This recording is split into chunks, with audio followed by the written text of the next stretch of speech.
So this week's question is posed probably on the back of the form that Damian Cupido has been in the last couple of weeks. How do you go about stopping a full forward that's just kicking bags every week? Look, to break it down to something very simple, you can't kick goals if you don't have the football. So we know that he's a very powerful footballer, he's very strong, very quick off the mark, and he does a lot of his work inside 50. So beautiful kick of the football. If he gets a shot on goal anywhere from inside 50, he's a big chance to kick it, as he showed a couple of weeks ago, kicking 12-1, I think, from 13 touches. So very efficient in that sense. So the supply, stopping the supply is probably really important. So St Mary's midfield will have a really big job to limit the supply Southern Districts have going forward.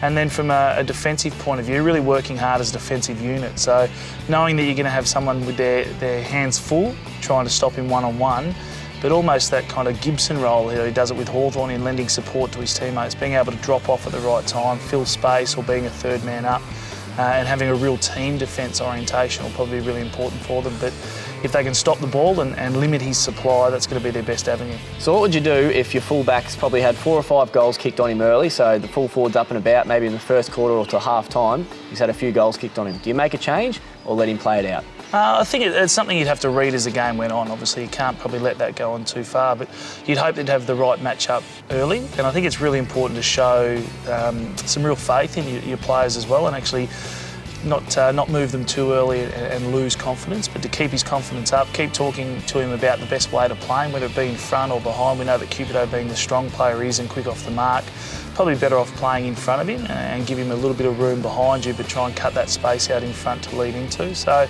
I'd talk with and use the experience of playing on an AFL player or an ex-AFL player such as Damian Cupido, a real chance for a St Mary's player to develop themselves further as well, whether it be a younger or a more experienced player, and those around him as well, to talk about best ways of playing on gun forwards.